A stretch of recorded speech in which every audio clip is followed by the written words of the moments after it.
ሰላም ለክሙ ጻድቃነ ዛቲ ሌት ኩልክሙ እንወንስ በበስማቲክሙ ቅዱሳነ ሰማይ ወምድር ማኅበረ ሥላሴ አንትሙ።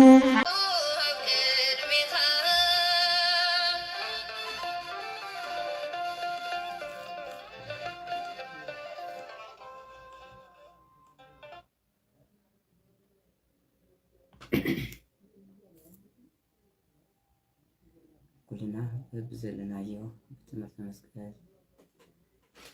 ገዝናን ምሉእ ሰውነትና ለማትብ በስመ አብ ወወልድ ወመንፈስ ቅዱስ አሐዱ አምላክ አሜን። ክቡራንን ክቡራትን ናይ እግዚአብሔር ቤተሰብ አቦታት፣ አዴታት፣ አሕዋት፣ አሓት በአጠቃላይ ኣብ መላእ ዓለም ትርከቡ ህዝበ ክርስቲያን ሰላም ናይ እግዚአብሔር ኣብ ዘለኹሞ ይብፅሕኩም። ውሽም እግዚአብሔር ሰላም ይብለኩም ኣለኹ። ከመይ ኣለኹም? ከመይ ቀኒኹም? አሜን። ምስጋና ናይ ባሕሪ ገንዘቡ ዝኾነ እግዚአብሔር አምላክ ከይተገበአና እናሃለወ ከም ዝገበአና ገይሩ ዝሰራሕናዮ ስራሕ ከይቆፀረ ከም ስራሕና ክፋት ከም ኃጢአትና ብዝሓትን ከይተመልከተ ብዓይኒ ምሕረቱ ብዓይኒ ርሕራሄኡ ጠሚቱ ኣብ ዕድሜና እዛ ግዜ እዚኣ ወሲኹ ጥራይ ዘይኮነሲ ቅዱስ ቃሉ ንኽንመሃር ናብኡ ንኽንቀርብ ናብኡ ንኽንምለስ መንገድና ንኽንስተኻኽል ቅዱስ ቃሉ ሕያው ቃሉ ንኽንመሃር ፈቒዱ ናብዛ ሰዓት እዚኣ ስለ ዘብፅሐና ቅድሚ ኩሉ ክብርን ምስጋናን ንዕኡ ይኾነላ። ደጊምና ክብርን ምስጋናን ንዕኡ ይኾነልና። ልበስዎ ለእግዚእነ ኢየሱስ ክርስቶስ ወኢትሃሊ ፍትወተ ሥጋክሙ። ንጎይታ ኢየሱስ ክርስቶስ ልበስዎ። ኣብ ናይ ሐዋርያ ናይ ቅዱስ ጳውሎስ መልእኽቲ ናብ ሰብ ሮሜ ኣብ ዝለኣኾ መልእኽቲ ሮሜ ምዕራፍ 13 ቁፅሪ 14 ንረኽቦ ሃይለ ቃል እዩ። ስለ ቃሉ ናይ ቃሉ በዓል ቤት እግዚአብሔር አምላኽ ሕጂ እውን ደጊምና ደጋጊምና ክብርን ምስጋናን ንዕኡ ይኹነልና። ንጎይታ ኢየሱስ ክርስቶስ ልበስዎ ወይም ድማ ተኸደንዎ ማለት እዩ። እዚ ቃል እዚ ሐዋርያ ቅዱስ ጳውሎስ ዝተናገሮ ሃይለ ቃል እዩ። ከምኡውን ዘቕመጠልና እውን ባዕሉ ሐዋርያ ቅዱስ ጳውሎስ እዩ ማለት እዩ። ከም ናይ እግዚአብሔር ቅዱስ ፈቃድ ሕጂ በታ ዘለትና ንእሽተን ሰዓት በታ ዘለትና ንእሽተን ደቂቃ ማለት እዩ ቃለ እግዚአብሔር በዚ መበገሲ ብምግባር እዚ ሃይለ ቃል እዚ መበገሲ መላዓሊ መጀመሪ ብምግባር ቃለ እግዚአብሔር ክንመሃር ኢና። ዘምህር እግዚአብሔር እዩ ዝመክር እውን ንሱ እዩ እሞኒ ናይ ምስጢር በዓል ቤት ናይ ምስትውዓል በዓል ቤት እግዚአብሔር አምላኽና ኣቐዲሙ ናይ ኣቦታትና ጉባኤ ከም ዝባረኸ ሕጂ እውን ኣብ ማእኸልና ኮይኑ ንኸምህረናን ንኽመኽረናን ንኽግስፀናን ናቱ ሰናይ ፈቃድ ይኹነልና። ንጎይታ ኢየሱስ ክርስቶስ ልበስዎ ወይም ተኸድንዎ ማለት እዩ። እዚ ቃል እዚ ሐዋርያ ቅዱስ ጳውሎስ ንሰብ ሮሜ ንናይ ሮሜ ምእመናን ዝተናገሮ ሃይለ ቃል እዩ ማለት እዩ። ምክንያቱ ከም ዝፍለጥ ክዳን ወይ ልብሲ ክዳን ማለት እዩ ካብ ብዙሕ ነገር ዝገላግል ካብ ብዙሕ ነገር ዘድሕን ካብ ብዙሕ ነገር ዘድሕን ነገር ይኽዳን ማለት ማንም ሰብ ክዳን እንድሕር ተዘይተኸዲኑ ክዳኑ እንድሕር ዘይለቢሱ ዕራቆት እንድሕር ኮይኑ ወይም ጥራዩ እንድሕር ኮይኑ ብዙሓት ነገር ይኽስዕቦ ዝኽእል ማለት እዩ ክዳን ዝተኸድነ ሰብ ደግሞ በአንጻሩ ክዳኑ ዝተኸድነ ሰብ ካብ ብዙሕ ነገር ይገላገል ማለት እቲ ክዳን ካብ ሕፍረት ይገላግሎ ካብ ቁሪ ይገላግሎ ካብ ዝተፈላለዩ ሕፍረታት ክገላግል ይኽእል ንክዳን ዝተኸድነ ሰብ እቲ ክዳን ከምኡ ብልክዕ ድማ ክዳን ዘይተኸድነ ሰብ እንድሕር ኮይኑ ክዳን እንድሕር ዘይተኸዲኑ ማንም ሰብ ንብዙሕ ነገር ክጋለፅ ይኽእል እዩ ንብዙሕ ነገር ክጋለፅ ይኽእል እዩ በዚ መሰረት ድማ ሐዋርያ ቅዱስ ጳውሎስ ንሰብ ሮሜ ወይም ደግሞ ነዞም ናይ ሮሜ ክርስቲያን ክመኽሮም እንከሎ ክምዕደም እንከሎ ከምህሮም እንከሎ እዚ መልእኽቲ እዚ ክፅሕፈሎም እንከሎ ጥራዮም ከይኾኑ ዝኽደንዎ ከይስእኑ የምናልባት ክዳን እናሃለዎ ዘይተኸድኑ ጥራዮም ከይኸዱ ንምምካር ንምንጋር ንምስትምሃር ዝፀሓፎም መልእኽቲ እዩ ግን እዚ ቃል እዚ ዘመላኽተና እዚ ቃል እዚ ዘርእየና ዘሎ ግን የምናልባት እቱ ኣነ ንስኹም ንኽደነ ዘለና ክዳን ኣይኮነን ዘርእየና ዘሎ ቅልል ዝበለ ንምስላ ዝኣክል ዳኤ መጀመርያ ዘንፃኽዎ እምበር ሐዋርያ ቅዱስ ጳውሎስ ዝናገረ ዘሎ ሐዋርያ ቅዱስ ጳውሎስ ኣቐሚጥልና ዘሎ መልእኽቲ ግን ነዞም ሰብ ሮሜ ክቕምጠሎም እንከሎ ግን ካበየናይ ቁሪ ንኽድሕኑ እዩ ተኸደኑ ዝብሎም ዘሎ ካበየናይ ሕፍረት ንኽድሕኑ እዩ ተኸደኑ ዝብሎም ዘሎ እቲ ተኸደንዎ ዝብሎም ዘሎ ክዳን ከኒ እንታይ ዓይነት ክዳን እዩ ዝብሉ ክንሪኦም ይግበአና እዩ ማለት እዩ ስለዚ ሐዋርያ ቅዱስ ጳውሎስ ንሰብ ሮሜ ክነግረም እንከሎ እንታይ ኢልዎም መጀመርያ ንጎይታ ንኢየሱስ ክርስቶስ ልበስዎ እምበር ንፍትወት ስጋኹም ኣይትገዝኡ ንፍትወት ስጋኹም ኣይትሕሰቡ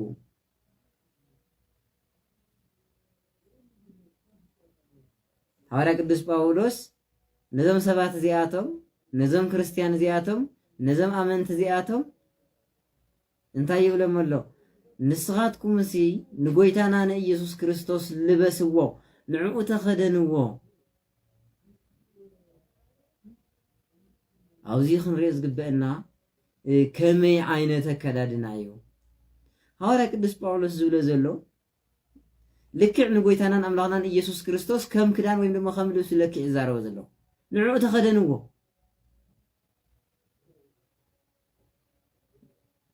ምክንያቱ እዞም ሰባት እዚኣቶም ብስብከት ሐዋርያ ቅዱስ ጳውሎስ ዝኣመኑ ሰባት እዚኣቶም ኣብ ማእኸሎም ኣብቲ ውሽጦም ማለት እዩ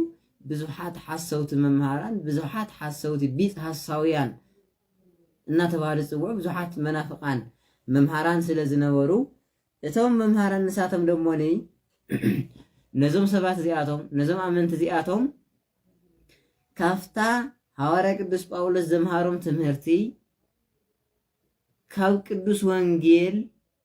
መሊሶም ናፍቲ ናይ መጀመርያ ናብ ሕጊ ኦሪት ክምልስዎም ይፅዕሩ ስለ ዝነበሩ የታልልዎም ስለ ዝነበሩ ናብኡ ንምምላስ ብኢየሱስ ክርስቶስ ንኸይኣምኑ ዘለዓለማዊ ህይወት ንኸይረኽቡ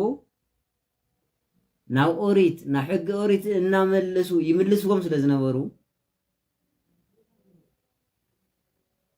ሐዋርያ ቅዱስ ጳውሎስ እዞም ሰባት እዚኣቶም በዚ ዘይኮነ ትምህርቲ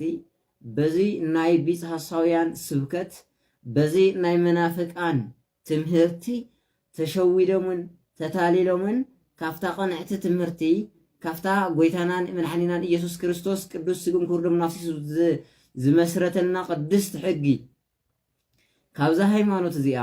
ንኸይወፁ ከምኡውን ነቲ በርባዓን ብሰማንያን ዝተጓናጸፍዎ ናይ መንፈስ ቅዱስ ውሉድነት ጸጋ ከይግፈፎም ሐዋርያ ቅዱስ ጳውሎስ እንታይ ኢልዎም ንስኻትኩምሲ ንጎይታና ንኢየሱስ ክርስቶስ ደኣ ልበስዎ እምበር ንፍትወት ስጋኹምሲ ኣይትገዝኡ ንፍትወት ስጋኹም ኣይትሕሰቡ ምክንያቱ ክዳን ካብ ብዙሕ ነገር ይገላግል ኢልና ኣለና ሓደ ሰብ ንኸይሓፍር ክዳን ይገላግለ እዩ ክዳን ድሕሪ ተኸዲኑ ኣይሓፍርን እዩ ክዳን ድሕሪ ተኸዲኑ መልክዕ ኣለዎ ክዳን ድሕሪ ተኸዲኑ ካብ ቁሪ ይድሕን ካብ ሕፍረት ይድሕን ልክዕ እዞም ሰባት እዚኣቶም ደሞ በታ ናይ ጎይታናን ኣምላኽናን ኢየሱስ ክርስቶስ ሕጊ እንድሕር ዘይከይዶም በታ ናይ እግዚአብሔር ኣምላኽ ዝሃቦም መንገዲ በታ ሐዋርያ ቅዱስ ጳውሎስ ዝምሃሮም ትምህርቲ በታ ንሱ ሰበኸሎም ስብከት እንድሕር ተዘይተጓዒዞም ናይ ሓጢኣት ቁሪ ከይረኽቦም ናይ ሓጢኣት ሕፍረት ከይረኽቦም እንታይ ይብሎም ኣሎ ሐዋርያ ቅዱስ ጳውሎስ ንስኻትኩምሲ ንጎይታና ንኢየሱስ ክርስቶስ ልበስዎ ምክንያቱ ክዳን ካብ ብዙሕ ነገር እዩ ዘድሕን ካብ ቁሪ ካብ ሕፍረት ካብ ምድሓን ሓሊፉ ንመልክዕ እውን የገልግል ክዳን ስለዚ ማንም ሰብ ደሞ ብሕጊ እግዚአብሔር እንድሕር ዝነብር ኮይኑ እንታይ ኮይነሎ ማለት እዩ ንእግዚአብሔር ለቢስዎ ወይ እንትመኸዲንዎ ኣሎ ማለት እዩ ካብ ምንታይ ድሒነሎ ማለት እዩ ደሞ እንድሕር ንእግዚአብሔር ተኸዲንዎ እንድሕር ብሕጊ እግዚአብሔር ዝመላለስ ኮይኑ እንድሕር በታ ናይ እግዚአብሔር ጎደና ዝጓዓዝ ኮይኑ እንድሕር ብናይ እግዚአብሔር ትምህርቲ ዝነብር ኮይኑ እንድሕር ብናይ እግዚአብሔር ቃል ሂወቱ ዘንብር ኮይኑ ሰብ ካብ ናይ ሓጢኣት ቁሪ ተገላጊለሎ ወይ ድሒነሎ ማለት እዩ ካብ ናይ ሓጢኣት ቁሪ ጥራይ ዘይኮነ ካብ ናይ ሓጢኣት ሕፍረት ድሒኑ ካብኡ ሓሊፉ እንታይ ኣምፂ ማለት እዩ ናይ ጽድቂ መልክዕ ናይ ክብሪ መልክዕ ናይ ጸጋ መልክዕ ይጎናጸፍ ሰብ ብመንገዲ እግዚአብሔር ጓዓዝ ከሎ ከምዚ ይኸውን ማለት እዩ ነገር ግን ካብዚ እንድሕር ወፂኡ ግን ልክዕ ሐዋርያ ቅዱስ ጳውሎስ ከም ዝብለና ዘሎ እንድሕር እቲ ክንለብሶ ዝግባአና ዘይለቢስናዮ እንድሕር እቲ ክንክደኖ ዝግባአና ነገር ተዘይተኸዲናዮ ግን ኩሉ ግዜ እናሓፈርና እናቆረርና ነነብር ማለት እዩ እዚ ማለት እንታይ ማለት እዩ እንድሕር ደቂ ሰባት ካብ እግዚአብሔር መንገዲ እንድሕር ወፂና ካብ ቃል እንድሕር ወፂና ካብ ትእዛዝ እንድሕር ወፂና ካብ ሕጉ እንድሕር ወፂና ቁሪ ሓጢኣት የጋጥመና ሕፍረት ናይ ሓጢኣት የጋጥመና ማለት እዩ ስለዚ ክዳን እንታይ ዝኣክል ንዓና ካብ ብዙሕ ነገር ከገላግለና ከም ዝኽእል ዘርኢ ነው ከምኡ ድማኒ ንሕና ብመንገዲ እግዚአብሔር ክንጓዓዝ ከለና ኩሉ ግዜ ካብ ክንደይ ዝኣክል ናይ ሓጢኣት መንገዲ ናይ ሰይጣን መንገዲ ተገላጊልና ዘለኣለማዊ ሂወት ክንረክብ ከም ዘለና ዘረድእ ሃይለ ቃል እዩ ማለት እዩ ቅዱስ ዮሐንስ ወንጌላዊ ኣብ ራእዩ ማለት እዩ ክናገር ከሎ ከምዚ ይብለና ናይ ዮሐንስ ራእይ ምዕራፍ 3 ቁፅሪ 18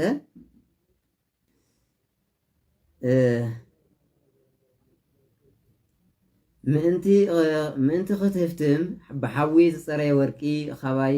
ክትዕድግ ሕፍረት ዕርቃንካ ምእንቲ ኸይቕላዕን ጻዕዳ ክዳውንቲ ክትክደንን ምእንቲ ክትርኢ ንዕንትኻውን ትኩሓለሉውን ኩሕሊ ኻባይ ክትዕድግ ይመኽረካ ኣለኹ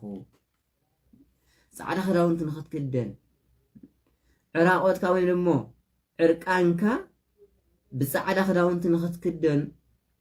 ብጻዕዳ ክዳውንቲ ንኽትሽፍኖ ካባይ ክትዕድግ ንዓይንኻ ትኩሓለሉውን ኩሕሊ ካባይ ንኽትዕድግ ይመኽረካ ኣለኹ ትኽክል ሰብ በቃ ኩሉ ግዜ እንድሕር ዕርቃኑ ኮይኑ እንድሕር ሰብ ብዘይ ክዳን ከም ዝሓፍር ኩሉ ማንም ሰብ ድማ ካብ መንገዲ እግዚአብሔር እንድሕር ዝወፅእ ኮይኑ ካብ ናይ እግዚአብሔር ቃል እንድሕር ዝወፅእ ኮይኑ ካብ ናይ እግዚአብሔር ትእዛዝ እንድሕር ዝወፅእ ኮይኑ ማንም ሰብ ኩሉ ግዜ ናይ ሓጢኣት ሕፍረት ምስተጎልበበ እዩ ኩሉ ግዜ ናይ ሓጢኣት ቁሪ ምስ ቆረረ እዩ ዝነብር እንታይ እንትኸውን ተሎ ካብ ሕጊ እግዚአብሔር ንዓና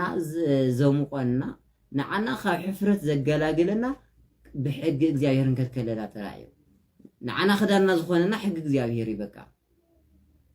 كل جزء نحب حقون ننبر كوينا كل جزء بقال ننبر نحب كوينا نانتاي كوينا لنا مالتي كاو كل نجار تجالاجينا لنا سلازي نحن أخذين نجورو لين نجورو نيجي مبزحتنا كافتنا هيوتنا خدان تاع عرقان وصينا عراقوتنا وصينا سي كافتو سغاو خداونتنا እንኳን عرقاننا وصينا مالتي ስለዚህ አነስተውዕሎ ሊግበአና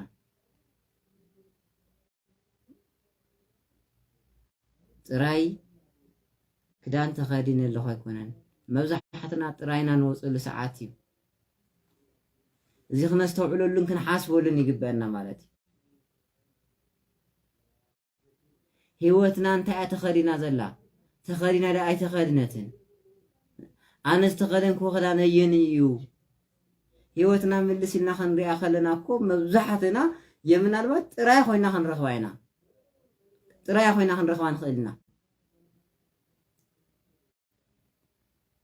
ነገር ግን ናና ህይወት ትጓናጸፈው ናና ህይወት ትኸደነ ግን ኩሉ ግዜ በቃል እግዚአብሔር ወይንም በተቃሉ ክንምራሕ ከለና በት መንገድ ሆነ ጓዓዝ ከለና ጥራይ ነዚህ ይውን ሐዋርያ ቅዱስ ጳውሎስ ንሰብ ሮሜ ንሳቶም ካፍቲ ሕግ እግዚአብሔር ወፅም ናፍቲ ዘይኮነ ሕግ ኸይኸዱ እቱ ብጎይታ ዓለም ኢየሱስ ክርስቶስ ዝተደረገሎም ወይም ደግሞ ዝተገበረሎም ናይ ጸጋ ክዳን ሲኢኖም ናይ ጸጋ ልብሶም ሲኢኖም ናብ ዘይኮነ ናይ ኃጢአት ዕርቃን ኸይኸዱ ክነግረም ከለይ ቃል እዚ ጽሒፍዎ ስለዚ ንሕና እውን ክንሓስበሉን ኩሉ ግዜ ኣብ ውሽጥና ክንገብሮ ዝግበአና እንታይ እዩ ንሕና እውን ካብዚ ናይ ጸጋ ክዳን እዚ ዕርቃና ከይንኸውን ተኸዲነ ዘለኹ ኣይተኸደንኩን ብዝብል ኩሉ ግዜ ሓሳብና ክንገብር ይግበአና ማለት እዩ ኩሉ ግዜ በቃ ምክንያቱ ልክዕ ከምታ መጀመርያ ዝበልክዋ ማንም ሰብ እንድሕር ተዘይተኸዲና እንታይ ከም ንኸውን ንፈልጦ ኢና የምናልባት ሎሚ ኣብ ዝቐረባ ግዜ ሎሚ ማለት እዩ ዳተለማማድና የምስከድና ግን ጥራሕና ተኾና እውን ተኸደና ዝመስለና ደቂ ሰባት ኣለና ጥራሕና እናኸድና ኮይ ተኸደና ዝተኸደና ዝመስለና ሰባት እውን ኣለና ግን ክዳን ካብ ክንደይ ሕፍረት ካብ ክንደይ ነገራት ክገላግለና ከም ዝኽእል ንፈልጦ ኢና ስለዚ ንሕና እውን ብመንገዲ እግዚአብሔር ክንከድከለና ብቃሉ ክንምራሕ ከለና ኣብ ሕጉ ክንነብር ከለና ኣፍታ እግዚአብሔር ዝሃበና ትእዛዝ ክንነብር ከለና ደሞኒ ካብ ክንደይ ዝኣክል ናይ ኃጢአት ቁሪ ካብ ክንደይ ዝኣክል ናይ ኃጢአት ሕፍረት ከም ንገላገል ደሞኒ ኣቐሚጥልና እዩ ማለት ስለዚ ኩሉ ግዜ ህይወትናን ነፍስናን ክንጥይቕ ይግበአና ኣነ እንታይ ኣየ ተኸዲነ ዘለኹ ጥርሐይ ደየ ዘለኹ ስዋላ ተኸዲነ እየ ህይወተይ እንታይ ከዲነ ያለኹ ህይወተይ ኣየናይ ብእምነት ከዲነ ያለኹ ህይወተይ ብስነ ምግባር ከዲነ ያለኹ ህይወተይ ብትሩፋት ከዲነ ያለኹ ህይወተይ ብፍቅሪ ከዲነ ያለኹ ህይወተይ ብሓድነት ከዲነ ያለኹ ወይስ ብናይ ሓሶት ዕርቃንያ ወፅያ ዘላ ወይስ ብናይ ሕሜት ዕርቃንያ ወፅያ ዘላ ጥራሓ ኢልና ክንሓስብ ይግበአና ማለት የምናልባት ኩሉ ግዜ እዚ ስጋዊ ክዳንና ተኸዲና ክንከድ ከለና ውሽጥና ግን ጥራሕና ዝወፃና ሰባት ብዙሓት ኢና ስለዚ እዚ ንኽንገብር ደሞኒ ውሽጥና ክንጥይቕ ውሽጥና ክንሓትት ተለና ጥራይ እዩ እንድሕር ስቑኢልና ኣበይ ከም ዘለና እንታይ ንገብር ከም ዘለና ኣበየናይ ዓለም ኢና ንነብር ከም ዘለና እንድሕር ውሽጥና ዘይንፍትሽ ኮይንና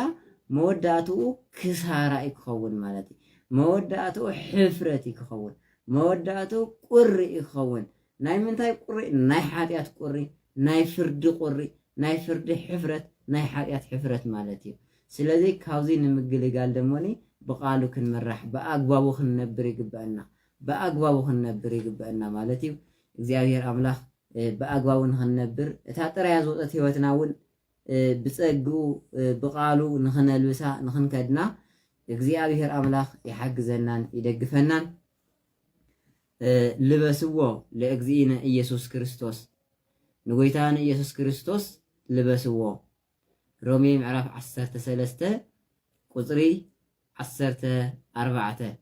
በዚ ቃል እዚ ሓዲሩ እግዚአብሔር ኣምላኽ ስለ ዝመሃረናን ስለ ዝመኸረና ክብርን ምስጋናን ይብጽሐዮ ንሕናውን ንስሃኣቲና ቅዱስ ስግኡን ክቡር ደሙን ተቀቢልና ናይ መንግስት ወረስቲ ይበለና በተስተማርናይ ትምህርቲ 30 60 ሚእቲ ንኽነፍሪ ናይ እግዚአብሔር አምላክ ቅዱስ ፈቃድ ይኹነልና። ወስብሐት ለእግዚአብሔር ወለወላዲቱ ድንግል ወለመስቀሉ ክቡር አሜን። ሰላም ለክሙ ጻድቃነ ዛቲ ሌት ኩልክሙ እድወንስ በበስማቲክሙ